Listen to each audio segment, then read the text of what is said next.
दोस्तों नमस्कार। हाल ही में भारत के प्रधानमंत्री श्री नरेंद्र मोदी जी ने एक ऐतिहासिक उपलब्धि हासिल की है।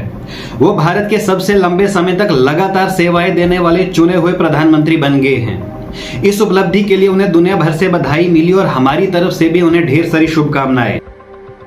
पर यहाँ पर एक इंपॉर्टेंट सवाल खड़ा होता है, क्या किसी भी प्रधानमंत्री के कार्यकाल को इस बात से तोला जाना चाहिए कि वो कितने सालों तक सत्ता में रहे? क्या लंबा कार्यकाल अपने आप में एक सफल नेतृत्व और स्वस्थ लोकतंत्र की पहचान है, या किसी भी नेता की विरासत उसकी नीतियों, उपलब्धियों, सफलताओं, असफलताओं और उसकी नीतियों का देश पर क्या प्रभाव होता है इससे तय होती है? तो दोस्तों आज हम इस वीडियो में किसी पक्ष या विपक्ष की नज़र से नहीं बल्कि तथ्यों और इतिहास की नज़र से समझने की कोशिश करेंगे कि मोदी जी का अभी तक का कार्यकाल कितना सफल रहा, उनकी सबसे बड़ी सफलताएं क्या रही, सबसे बड़ी चुनौतियां क्या रही और आने वाली जनरेशन उन्हें किस रूप में याद रखेंगी। Coming up in episode 03, was it a letical legacy or just a long tenure? Timelines and Truths brings you analysis.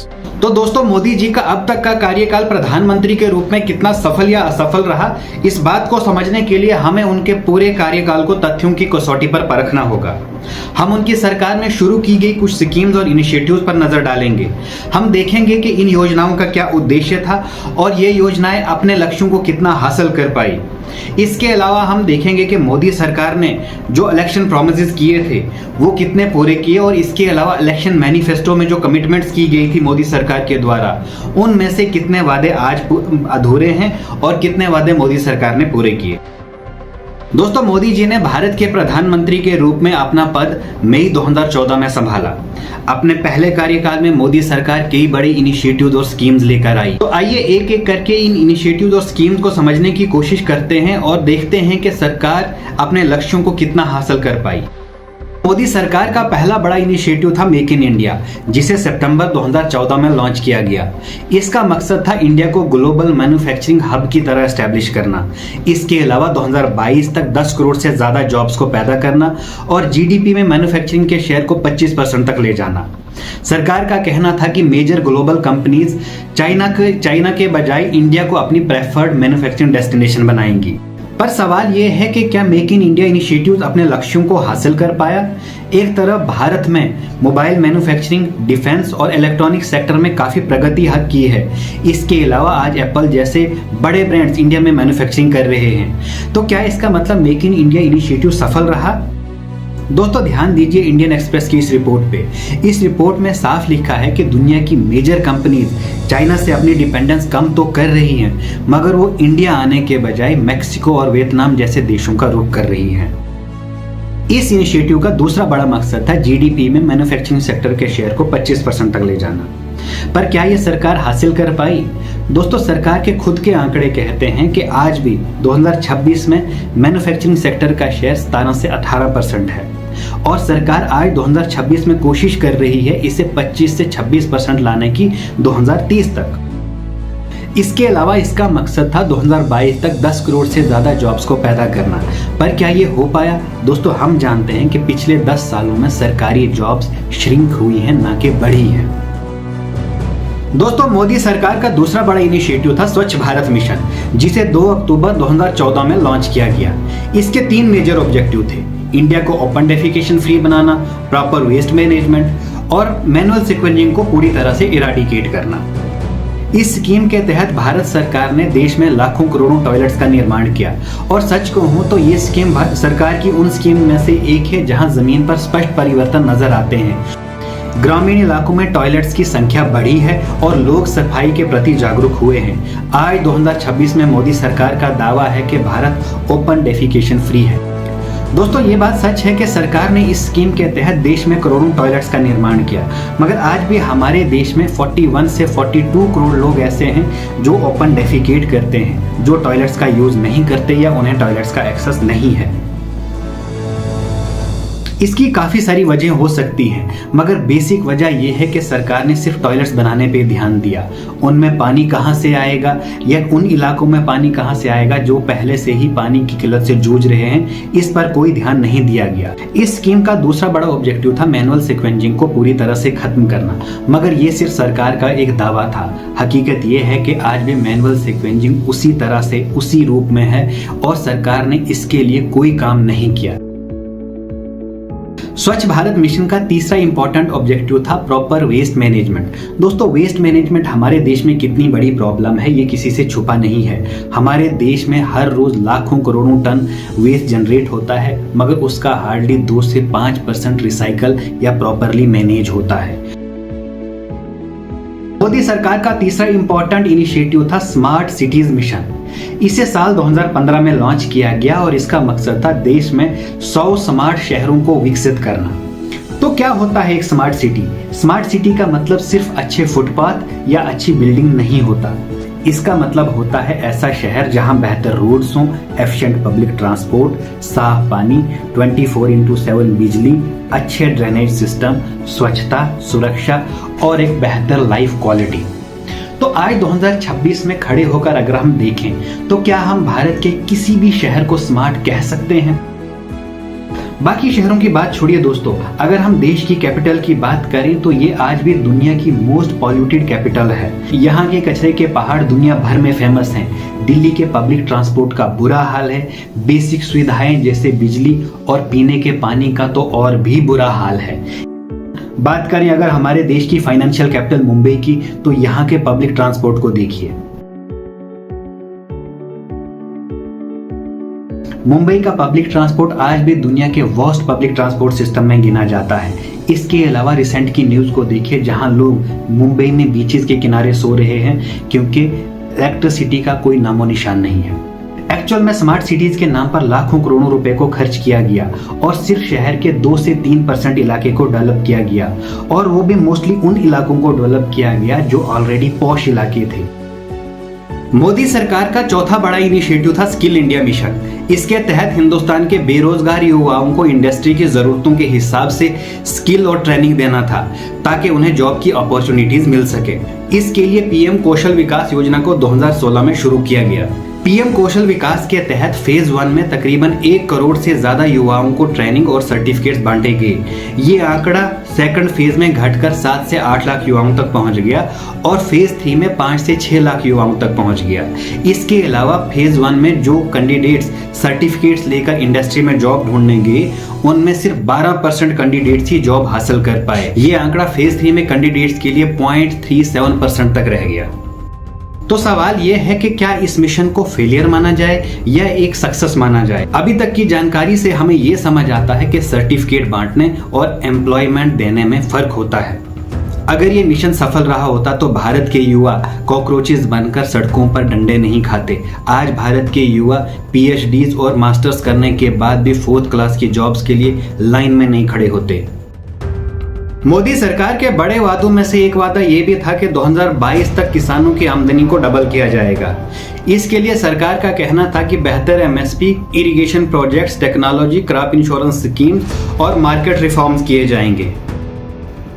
तो क्या 2022 तक किसानों की आमदनी डबल हुई? इसका जवाब सीधा सीधा नहीं मिलता।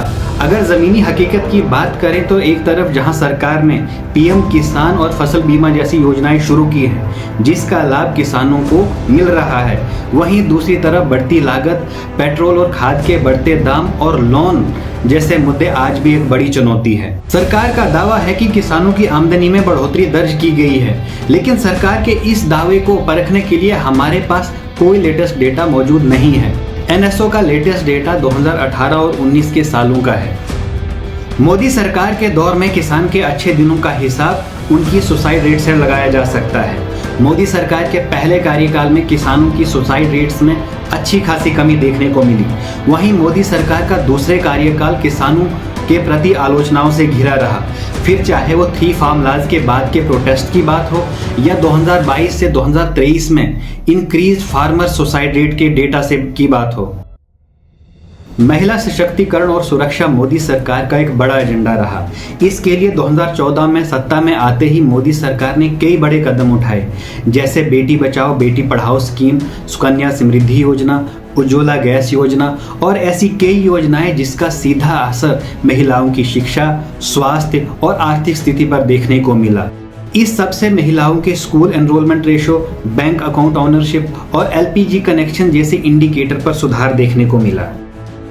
महिला सशक्तिकरण पर फिर भी मोदी सरकार में कुछ काम हुआ, मगर महिला सुरक्षा को लेकर सरकार के दावों से इत्र जमीन पर अलग ही हकीकत नजर आती है। दोस्तों 2012 में निर्भया रेप केस के बाद मोदी जी ने कुछ ये कहा था, दिल्ली हिंदुस्तान का दिल है, आज उसको रेप कैपिटल के रूप में जिस प्रकार से बदनामी हुई है, वो कभी भूलना मत। वोट देने के लिए जाए तो उसको याद करके जाना। आप जब वोट करने जाए तब पल भर के लिए उस निर्भया को याद करना, जिसके कारण आपको दिल्ली की हर बहन बेटी याद आएगी। ये सब सुनने के बाद आपको लग सकता है कि 2014 में सत्ता में आने के बाद मोदी सरकार ने वुमेन सेफ्टी को लेकर कुछ सख्त कदम उठाए होंगे, पर यहाँ पर आप बिल्कुल गलत सोच रहे हैं। दोस्तों पिछले 10 सालों में हमारे देश में निर्भया जैसे न जाने कितने केसेस हुए, फिर चाहे वो बदायूं रेप केस हो, कठुआ गैंग रेप और मर्डर केस हो, हाथरस का केस हो या उन्नाव गैंग रेप और मर्डर केस हो। इनमें से कुछ केसेस में तो बीजेपी के एमपीज और एमएलए शामिल थे। इसके अलावा मणिपुर में महिलाओं की नंगी परेड का हो या हमारी पहलवान बेटियों का सड़क पर कई दिनों तक धरना प्रदर्शन करना और मोदी सरकार का अपने ही एमपी बृजभूषण शरण सिंह के खिलाफ कोई एक्शन न लेना बताता है कि महिला सेफ्टी पे कोई काम नहीं हुआ है। सरकार के महिला सुरक्षा के दावों की पोल तब खुलती है जब बिल्किस बानो के रेपिस्ट को कोर्ट से राहत मिलती है और बीजेपी की पार्टी से जुड़े हुए लोग उनका ग्रैंड वेलकम करते हैं। आज भी हमारे देश में हर 15 मिनट में एक बेटी के साथ रेप होता है। अब बात करते हैं मोदी सरकार की कुछ वेलफेयर स्कीम्स के बारे में। दोस्तों मोदी सरकार की सबसे सफल वेलफेयर स्कीम में से एक है आयुष्मान भारत योजना। इस स्कीम के तहत मोदी सरकार का लक्ष्य था कि गरीब और आर्थिक रूप से कमजोर परिवारों को अच्छी स्वास्थ्य सुविधाएं मुहैया कराना और महंगे इलाज के बोझ को कम करना। सरकार का दावा है कि आयुष्मान भारत योजना दुनिया की सबसे बड़ी government funded health care scheme में से एक है। इसके तहत सरकार ने लाखों करोड़ों लोगों को 5 लाख तक का फ्री हेल्थ कवर दिया। इस स्कीम की कुछ खामियों को छोड़ दिया जाए तो आयुष्मान भारत योजना मोदी सरकार की सबसे सफल स्कीम में से एक है, जिसने ग्राउंड पर एक्चुअल में कोई चेंज लाई।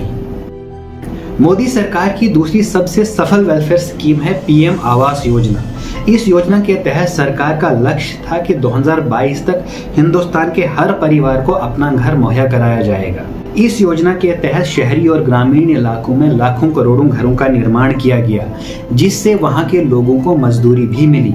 कई इलाकों में प्रोजेक्ट्स की इम्प्लीमेंटेशन में देरी, कंस्ट्रक्शन क्वालिटी और कई छोटी मोटी समस्याएं भी सामने आई, लेकिन इस सब के बावजूद पीएम आवास योजना ने लाखों करोड़ों परिवारों के अपने घर का सपना पूरा किया।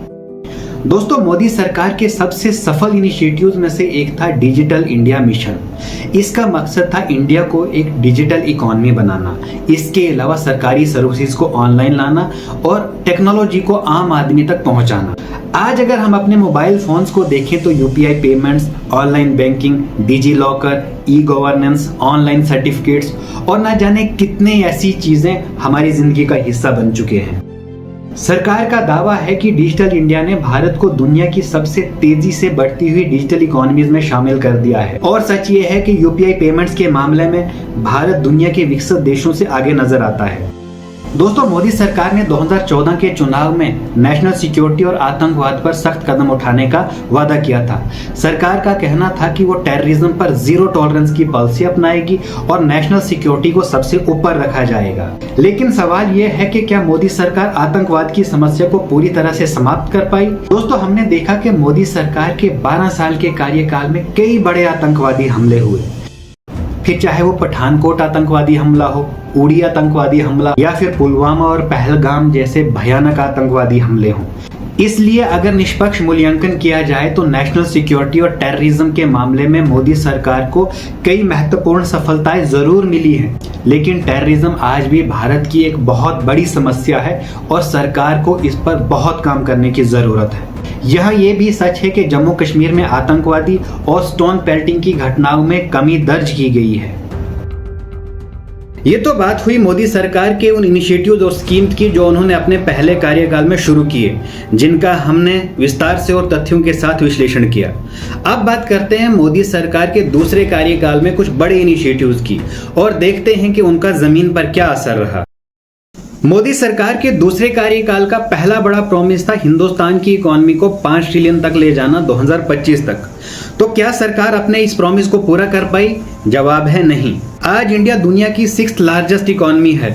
तो क्या इसका मतलब यह है कि हिंदुस्तान का आम आदमी एक प्रॉस्परस लाइफ जी रहा है? किसी भी देश में क्वालिटी ऑफ लाइफ और वहां के आम आदमी की जिंदगी कितनी प्रॉस्परस है, इसको समझने के लिए पर कैपिटा इनकम को देखा जाता है। भारत पर कैपिटा इनकम के मामले में 150वें नंबर पर है, यानी हमारे यहाँ एक आम आदमी की प्रति व्यक्ति आय बांग्लादेश से भी नीचे है। आज हमारे भारत में जो इनइक्वालिटी है वो ब्रिटिश टाइम से भी वर्स्ट है और मोदी सरकार के 10 सालों में इनइक्वालिटी की खाई और गहरी हुई है। इसमें सबसे ज्यादा वुमेन सफर कर रही हैं। हालांकि पिछले 10 सालों में हमारे देश की जीडीपी बढ़ी है, मगर इसी तेजी से हमारे देश की आबादी भी बढ़ी है। ऐसे में बढ़ती हुई जीडीपी दिख सकती है, मगर आम आदमी की जिंदगी में कोई सुधार नजर नहीं आता। मोदी सरकार ने पिछले 10 सालों में 17 से 18 करोड़ लोगों को गरीबी से बाहर निकाला है, मगर इस बात से भी इनकार नहीं किया जा सकता कि आज भी दुनिया में सबसे ज्यादा गरीब लोग हिंदुस्तान में ही रहते हैं। मोदी सरकार के दूसरे कार्यकाल में सबसे ज्यादा नजर आने वाली उपलब्धियों में से एक है इंफ्रास्ट्रक्चर एक्सपांशन। सरकार ने highways, expressways, railway station, airports और पोर्ट्स पर रिकॉर्ड स्तर पर निवेश किया है। इसके अलावा Atal Setu, dedicated freight corridors, Delhi Mumbai expressway और वंदे भारत जैसी ट्रेन ने भारत को एक नई पहचान दी है।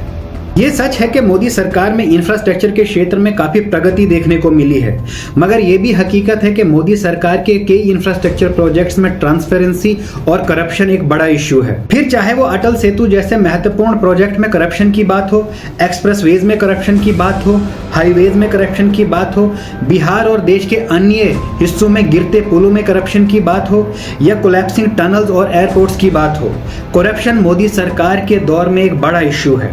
2014 के बाद मोदी जी का एक बड़ा महत्वपूर्ण नारा था, न खाऊंगा न खाने दूंगा। मेरा मंत्र है, न खाता हूं न खाने दूंगा। मगर करप्शन परसेप्शन इंडेक्स की रैंक हमें बताती है कि ये नारा एक बोगस नारा था। इसके अलावा बुलेट ट्रेन जैसे प्रोजेक्ट्स आज भी सपना ही है। पब्लिक ट्रांसपोर्ट में सेफ्टी, चाहे वो रोड ट्रांसपोर्ट हो, रेलवे ट्रांसपोर्ट हो या एयर ट्रांसपोर्ट हो, आज भी एक सीरियस इश्यू है। घंटों तक के traffic jam, overcrowded public transport और लॉन्ग वेटिंग लिस्ट आज भी सीरियस इश्यूज हैं। दोस्तों, मोदी सरकार में इंफ्रास्ट्रक्चर की एक्सपांशन पर तो काम हुआ, मगर इंफ्रास्ट्रक्चर की क्वालिटी पर कोई काम नहीं हुआ। मोदी सरकार 2.0 में लॉन्ग पेंडिंग और विवादित पब्लिक इश्यूज जैसे आर्टिकल 370 एब्रोगेशन और राम मंदिर जैसे इश्यूज को भी सक्सेसफुली रिजॉल्व किया गया। तो दोस्तों, ये थी मोदी सरकार में शुरू की गई कुछ प्रमुख स्कीम्स, इनिशिएटिव्स और इलेक्शन प्रॉमिसेस। हमने इनके उद्देश्य, उपलब्धियां और कमियां तीनों को तथ्यों के आधार पर समझाने की कोशिश की। अब फैसला आपका है कि नरेंद्र मोदी जी का प्रधानमंत्री के रूप में कार्यकाल कितना सफल रहा और इतिहास उन्हें किस रूप में याद रखेगा। धन्यवाद। दोस्तों, आपको हमारा ये वीडियो कैसा लगा हमें कमेंट सेक्शन में ज़रूर बताएं। हमारे इंस्टाग्राम और Facebook page timelines of truth को फॉलो करें और हमारे यूट्यूब चैनल को भी सब्सक्राइब करें।